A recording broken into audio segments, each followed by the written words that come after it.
Hindi raw po kailangan ilabas yung health records ng Pangulo. Yan ang buwelta ni Palace Press Officer Undersecretary Claire Castro sa inihaing petisyon po ng grupong United People's Initiative sa Korte Suprema. Ito habang busy tayo lahat, may nag-file pala sa SC. Oo, nung April Diba? 10 pala yung tama ba? Yes, hiling po ng grupo obligahin si President Marcos na magpa-drug test at ipaalam ang totoong nangyayari sa kalusugan niya.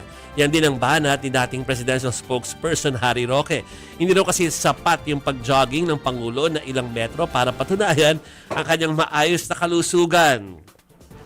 Ito naman po yung banat at buwelta ni kaso na back to you si Harry Roque.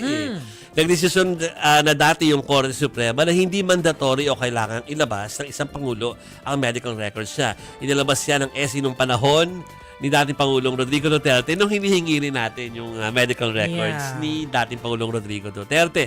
Pero merong sinabi na sige, pakinggan muna natin yung sinabi na actual ni Yusek Claire. Tapos may graphics po kami nung huntahan sa pagitan ni Castro at ni Roque. Ang pagtakbo ay hindi masama. Mas maganda po na tumakbo ng ilang metro kesa tumakbo sa kamay ng batas. Nakita na po natin kung anong kondisyon ng Pangulo. Kayo po mismo ang saksi. So ganito mga paninira nang galing lamang sa kampo ng nais na pabaksakin ng Pangulo. Okay, so ito po yung sagutan between Yusek Claire at saka former spokesperson Harry Roque. Mas malapit kay Chiki, baka siya mabasa niya, pero ang taray.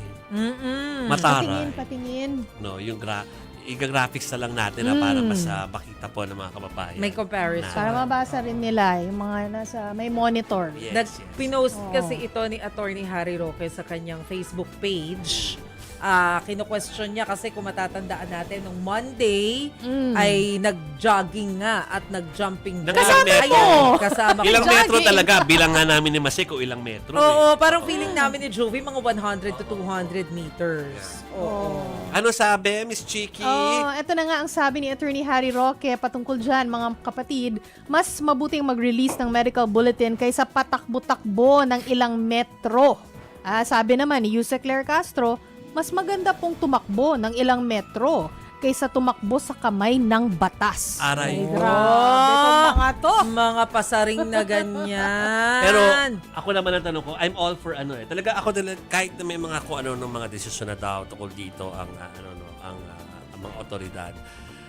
Ako I'm all for declaration talaga ng health ng mga nakaupo sa dapat naman talaga. Ako din. I'm all for that ang tanong na lang ngayon, pag nilabas ba maniniwala sila? Ayun nga Kasi kahit naman din anong paliwanag mo dun sa mga trolls, kung talagang gusto nila maglabas ng fake news, maglalabas talaga sila ng fake news. Yes. Pero ako rin, I'm all for i-release na yung medical records para klaro rin You know dun sa why? mga tao na you're healthy. You know why? Kasi nag-cover tayo ng mga presidente, inilalabas yan.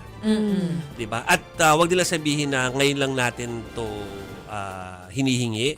Hiningi natin yan kay PRRD, hiningi natin yan kay Pinoy, hiningi natin yan kay GMA. Naku, lalo na 9 years yan, na laging hinihingi. At saka syempre, maikli yung ERAP time. So, parang hindi naman na-question yung health niya nung time na yun. Pero, maski si FVR, hiningan.